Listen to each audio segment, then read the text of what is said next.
ये आपके बचे हुए जो क्वेश्चन थे जो कल छूट गए थे उनको हम लोग देख लेते हैं।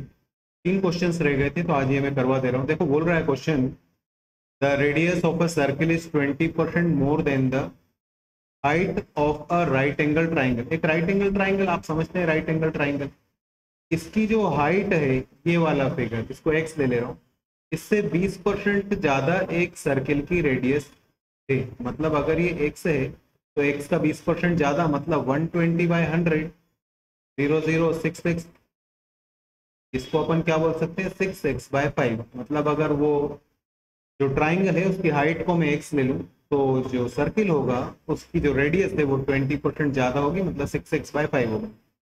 The base of triangle is 36, base आपको 36 दे दिया है। चलो एक और फिगर मिल गया।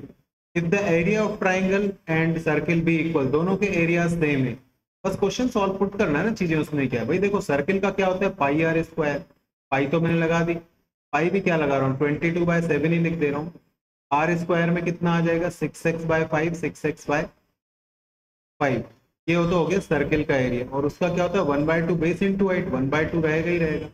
बेस कितना है आपके पास 36, हाइट आपकी कितनी है एक्स, बस आपको एक्स कैलकुलेट करना है। देखो इस एक्स से ये एक एक्स तो हम कैलकुलेट कट कर सकते हैं। और क्या कर सकते हैं भाई, बस इस 2 से इसको काट दो, 18 टाइम कैंसिल हो जाएगा, बाकी कुछ भी नहीं। ये पूरा लेफ्ट हैंड वाला फिगर राइट हैंड साइड में ट्रांसफर हो जाएगा तो एक्स की वैल्यू निकल आएगी। तो एक्स को छोड़कर बाकी सारी चीजें मैं उस साइड ट्रांसफर कर रहा हूँ। 18 तो इधर लिखा ही हुआ है, 6/5 इधर जाकर 5/6 हो जाएगा, फिर 6/5 5/6 हो जाएगा, फिर 22/7 जाकर 7/22 हो जाएगा। इससे मेरे पास में एक्स कैलकुलेट होकर आ जाना चाहिए। अब कटिंग करने में जितना भी टाइम लगेगा यार वो लगना ही है, समझ गए ना बात को। इससे हमारे पास एक्स कैलकुलेट होकर आ जाएगा। अपन काट लेते हैं अगर कट रहा है तो कुछ। 6 3 जा 3 2 जा, बस इससे जाओ तो मुझे कुछ लग नहीं रहा है। 5 5 या 25/2 इंटू 7/22, ये मेरे भाई एक्स निकला है। आपको पता है ना कि एक्स क्या था, एक्स हाइट थी। आपसे क्वेश्चन बोल रहा है कि आप एरिया ऑफ सर्किल निकाल कर बताइए, तो ये हाइट है ना, ये आर थोड़ी निकली है। आर तो क्या है, इससे 20% ज्यादा थी। आपने एक्स कितना निकाला है 25/2 इंटू 7/22, ये निकाला है। इसका 120% निकालिए, मतलब 6x नहीं 6/5 निकाल लें तो हमारे पास में आर निकल कर आ जाएगी। काट सकते हैं, जितना कट सकता है उतना काट दो। 5 टाइम कैंसिल हो जाएगा, 2 से ये 3 टाइम कैंसिल, बस अब नहीं कट सकता है। 5 7 जा 35, 3 105 divided by 22, this is your R. अब आपको क्या निकालना है, पाई आर स्क्वायर निकालना है।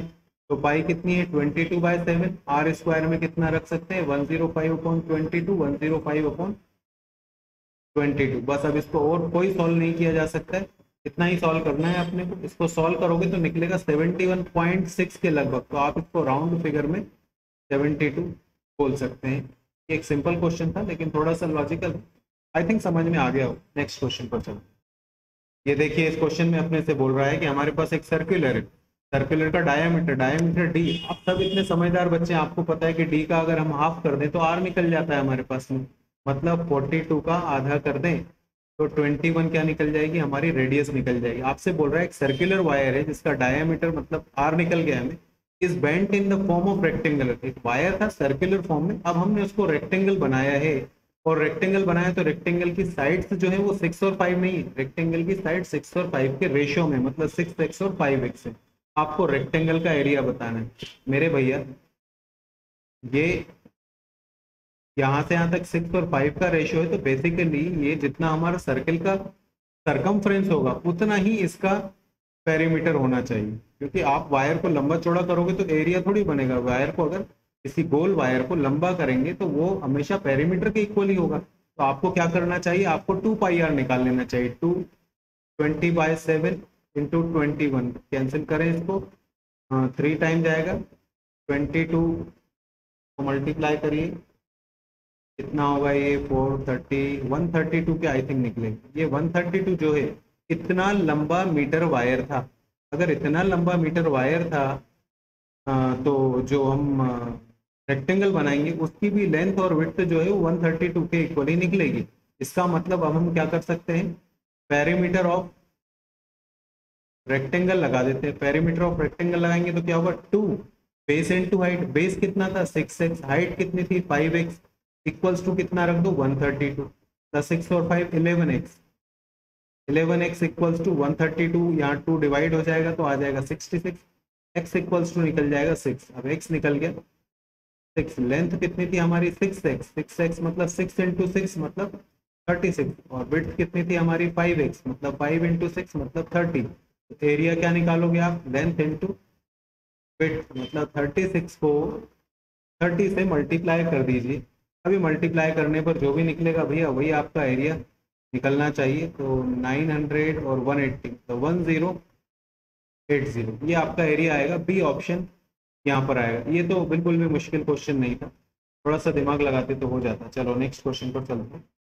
देखिए इस क्वेश्चन में भी हमसे क्या बात बोली जा रही है कि हमारे पास में एक स्क्वायर है। अभी ये हमारा रेक्टेंगल नहीं है, स्क्वायर है। आपको वर्ड्स पढ़कर फॉर्मूलाज याद आने चाहिए। स्क्वायर है, ये स्क्वायर आपने ड्रॉ कर लिया और बोल रहा है इसकी साइड 100 है, मतलब 100 बाय 100 का स्क्वायर बना हुआ है अपने पास में, metre long, has a circular flower bed in the centre. इसके बीच में एक सर्कुलर फ्लावर बेड है, मतलब एक फुलवारी बनी हुई है, फूल उगाने का एक छोटा सा ग्राउंड बना हुआ है।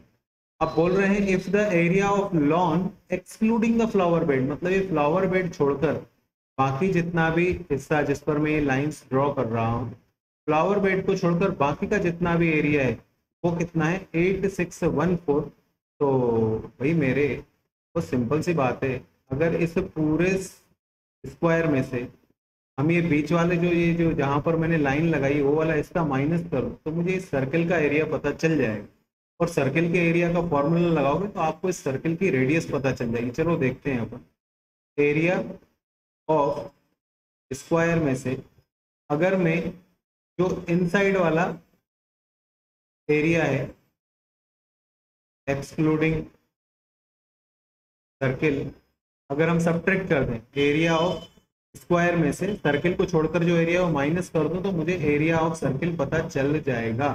तो चलो आपको सर्किल स्क्वायर तो दिख ही रहा है, 100 बाई 100 का है, लेंथ इंटू विड्थ या साइड स्क्वायर करोगे तो 10,000 आएगा।